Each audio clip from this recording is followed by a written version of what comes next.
Good morning, everyone, or good afternoon, wherever you might be coming from. My name is Stephen Westner, and I'm CEO of Predictive ROI, and I have the distinct honor and pleasure of being with Dr. Flint McGlaughlin here in the epicenter of Mech Labs and marketing experiments. And he's agreed to do an interview with me this afternoon so that I can ask him some questions about the things that they do here and the ongoing research activities that sync up really well with what we do at Predictive ROI too. So, Dr. McGlaughlin, thank you very much for taking time Thank today. you, Steve. Much appreciated. So it's very exciting to be here with Dr. McGlaughlin, because I mentioned before we came on camera that every time I tune into one of your webinars and webcasts, I always learn something new, something different. So it's an exceptional opportunity to pull some great content out of you and be able to share that with our audience today. I appreciate that, and I think all of the greatest marketers I've ever met have been learners, everywhere, all the time. I mean, there are no expert marketers, only experienced marketers and expert testers. Yeah. I say that a lot, and I hate the grammar of the word tester. It's hard when it comes out of my mouth, but I know of no other way to say it. I mean, we're constantly testing because we constantly are learning, and because we constantly have questions. And so when another marketer tells me they're learning in our events, I'm thinking to myself, well, that's always the mark of a really forceful, capable marketing leader. They never stop learning. Well, let's start off with one of your most recent blog posts, which I loved, and it was about the finding the right number of options. Yes. But then you took it deeper too and said, but it's not just about finding the right number of options, it's about finding the right options. Yes. Okay, so if you're a business owner who's tuning into this and watching this, what are some of the practical steps that they can follow in order to find the right options? Not just the right number, but what are the right options? Well, I think it starts almost at a more fundamental level, because the owner has the temptation, whoever owns this decision has the temptation of thinking through this with company logic. What can we produce, or what do we have? What can we offer? What do we think we should offer? What can we offer that our competitors are not offering? All of that sounds it sounds relevant, sounds important, but it's coming from the wrong place.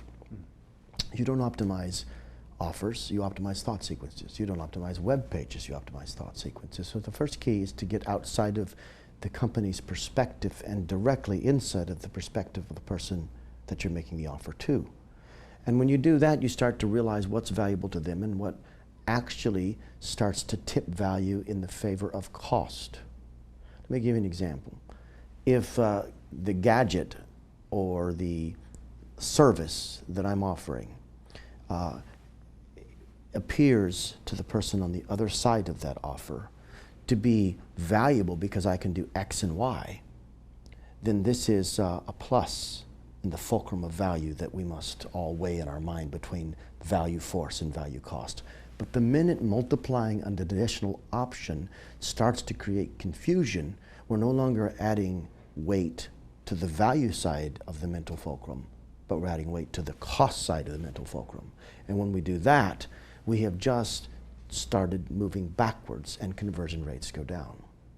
So the first question really is only understood as you view the offer, the service, the gadget. When I say the gadget, this applies to iPhones as well as it does to a particular service on someone's website. Mm-hmm. But when I'm looking at it, I need to see the options with such clarity that they empower me. The moment they quit empowering me and they start confusing me, what could have been a positive becomes a negative. And in this whole field, the key is perception. Because value that isn't perceived isn't value that is authentically received. Until I perceive it as value, it doesn't exist. And the problem we often have when we think of these things through the company's perspective is we're weighing value through our scale. We see it through our lens. And no matter how important it seems to us, if it's not perceived as value by the other party, it's dangerous for us. So how does the business owner switch that then perspective? Because I completely agree with you. And in fact, that syncs up really well with the client avatar and not knowing your customer, one of the Yes. money drainers that we Yes. teach and share with clients. So how does that business owner make that very important transition over to being able to speak to that clarity? Well, it starts with an act of will. And the act of will is typically grounded in someone, coming to a realization. And I know that the answer needs to be tactical, and I'll go there. Give me just a moment, though, because Okay. you can't really get tactical authentically until something changes on the inside. Sure. Changing your actions on the outside might get a short-term result, but they don't produce long-term sustainable results. So the business person listening to this interview that says to themselves, well, I need to think more like my customer, and goes out and makes 2 or 3 changes, misses the point. It's often through realization, i.e. some form of dissatisfaction that comes through a bad result. We have trouble in our business, we start missing on our numbers, or we get pressure from above because that we're not succeeding in some new launch. Some sort of crisis that causes us to realize, I've got to do something fundamentally different. And this force that drives us, self-interest, is so powerful. It can work for us or it can work against us. It works for us when the pain makes us wake up and say, I need to do something different. It works against us when it blinds us to seeing things through the eyes of our customer. So the first thing we have to do is sort of step down out of that place of almost internal arrogance and realize that whatever we think, and this is particularly true of senior managers, because we want to come in and tell our people, you should do this and you should do that. After all, we have the authority and often more experience. But the voice of the table, the loudest voice of the table, should always be the voice of the customer. And so we have to give room for our people to test our own ideas. So that sort of leads to the tactical side of this. Okay.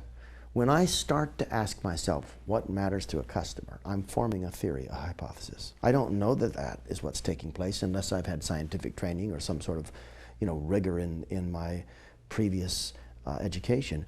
But in every case, we start to form a hypothesis about what somebody might be thinking, what they might value, what they might be afraid of. The first step is recognizing that that's what's going on. Because the forming of a hypothesis allows us to actually, first of all, codify it, as in write it down and get clear and sort of bring it into sharper relief.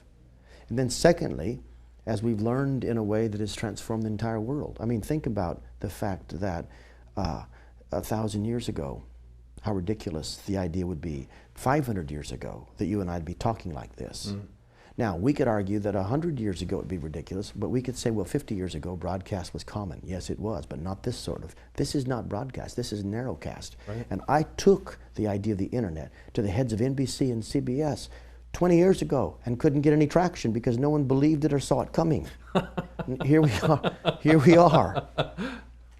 Most people don't know that we produced 100 hours of television on the networks at CBS and in both when cable came and then also on the major networks. And first we saw the networks threatened by the advent of cable and beyond that satellite. But look at the internet, what's happening. And my point is that we got here by testing hypotheses. We transformed our entire world by forming hypotheses and testing them. Now you can deify science, and I don't. I think that scientists can be just as arrogant as any religious leader that's become an extremist. But my point is, the process of forming a hypothesis always leads to some form of testing if we're going to come to a conclusion. Now, if it's not an official test, it's an accidental test. We call those successes and failures. I try to minimize those in my life. I'd rather call it an experiment, limit my risk, and work my way in with a series of smaller discoveries rather than risk everything. Listen, I've been a part of a launch. I didn't direct it. I was called in late, predicted its failure, made some enemies in doing so, and then made some really good friends afterwards. Major brand, you'd know them. Every single person listening to this broadcast has their products right now in their home, probably in their bathroom. I watched, and certainly in their kitchen, I watched them spend $90 million on a launch, $40 million developing a product before they had thought through the value as perceived by the customer. Wow. And I watched them, In fact, they asked me, what do you think, Dr. McGlaughlin, after everyone in the room was predicting such grand success, and I gave them such a dismal answer that I scared everyone at the table. They had to sell 250,000 products in the first year in order to meet their numbers. I told them I didn't think they'd sell 10,000. And what was the final result outcome? They scuttled the project at under 2,000. Wow. Now, and that's, by the way, a burn rate of $1.5 million a month, 40 million in product development, 50 million in marketing. And what we had here was a normal case of people who launched a product, used company logic. They had a hypothesis. Customers will buy this. Customers will want this. This is why they will want this. Mm-hmm. But they didn't test their hypothesis except on the grandest scale of all, a full launch. But see, every person in marketing, every senior leader listening to this interview right now is on the edge of making a decision that's based on a sort of guess. Because the human mind is a mystery.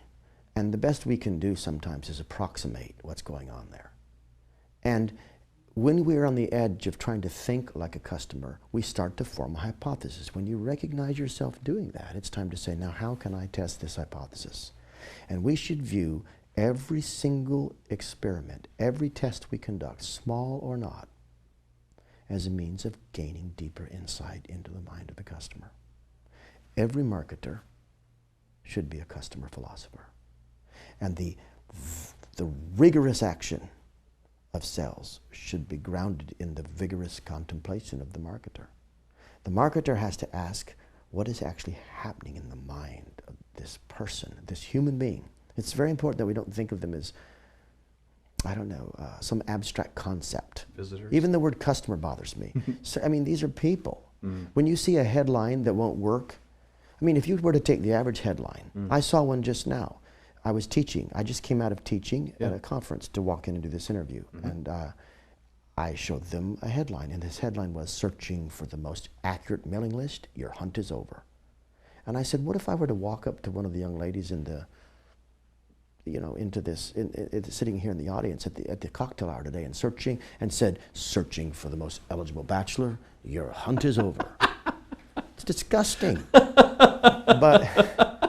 And you wonder how such headlines get framed, because a headline's a pickup line. Yeah. Mind you, its job is to get someone into mental conversation. Right. And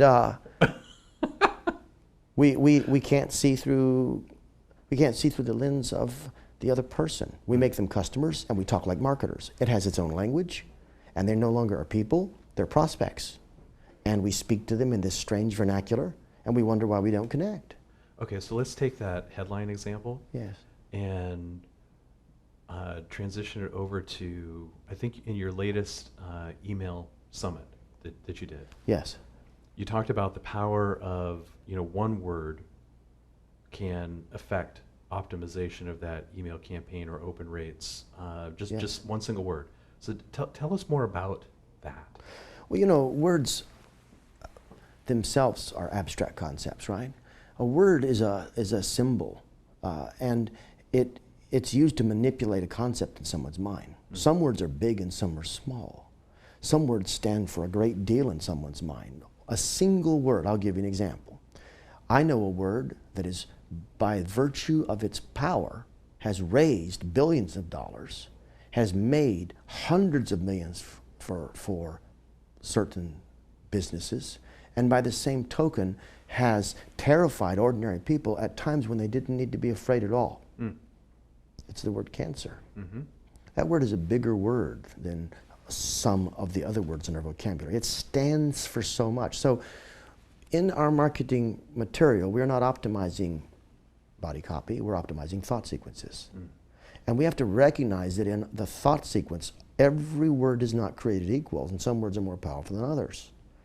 At the New York Times, we ran an experiment, and we changed a single word. In fact, we changed the order. We put risk, the word risk, free, in front of the word free instead of at the end of the sentence. Okay. Now, this was on a massive offer. You have to understand the scale you're dealing with when you're dealing with someone like the New York Times. Sure. 200 of their paths are being tested on our servers right now, have been for the last 10 years as we multiply and continue to test.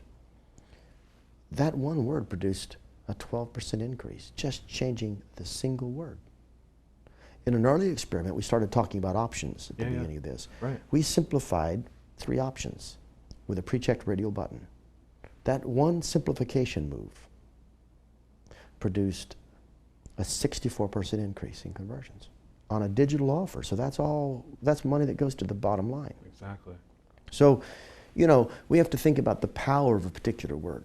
And we also have to remember when we're thinking about words that their impact sometimes is more forceful when it's negative than when it's positive. In the case of risk. Yeah, a lot of the danger in fact, a lot of the results that we want to produce in our current offerings can be achieved not by so much punching up the value, but by reducing the negative aspect, the perceived cost. And when I say cost, I don't mean price.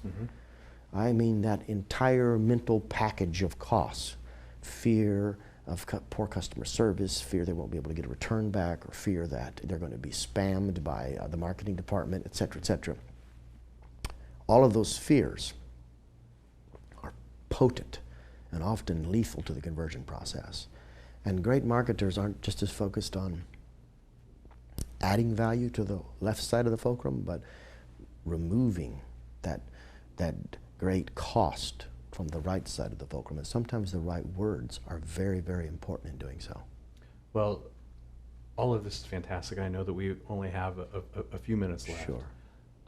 But this is, everything you've shared so far is exactly the reason why I'm so excited for you to speak at Predictive ROI Live.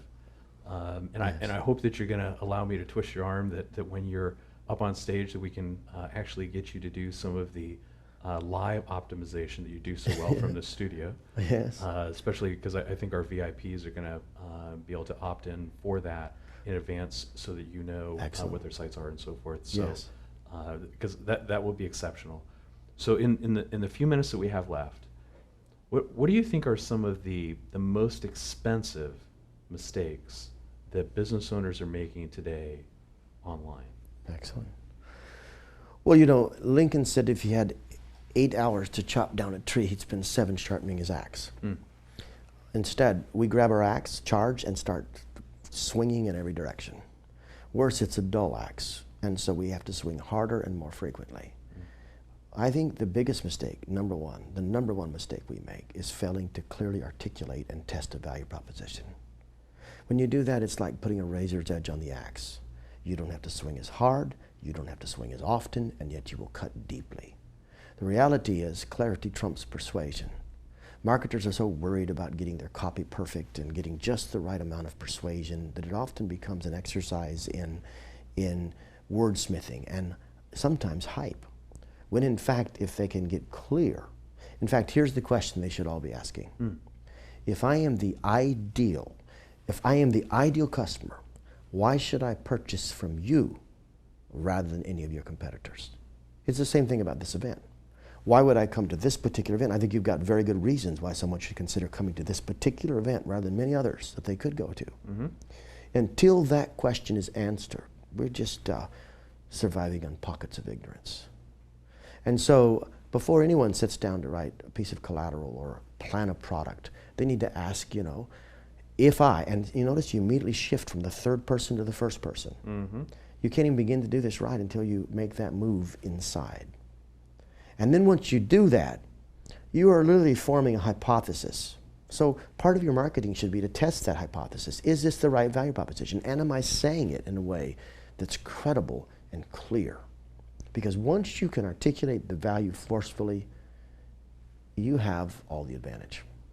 And if indeed you ask that question and you really don't have a good answer, you need to go back and ask yourself, do you need to spend this time on marketing or on improving your product? A lot of us try to fix a product problem with marketing, and that's an exercise in futility. So I would say that's probably the most important, but not the easiest. The easiest is to reduce the friction and some of those things on the cost side, the anxiety and some of those key pieces, but that's tactical. The strategic advantage comes from focusing on a rich, forceful value proposition. Great stuff. Fantastic. And thanks again for allowing me to come into the epicenter of where it all happens, here at your headquarters on campus, to be able to do this interview. And I hope that everybody who's watching is going to go back and and go through the interview just like I'm going to as soon as I get a recording of this, and I'm going to jot all this stuff down and take copious amounts of notes, as I always do when I tune into your lessons, and really good stuff. And I hope that you'll all take a look at the event that Dr. McGlaughlin is going to be speaking at, called Predictive ROI Live, on January 29th through February 1st in Orlando, Florida. And until I see you again in January, thanks very much for your time. Thank you so much. It was great to be here with you. All right. Thank you.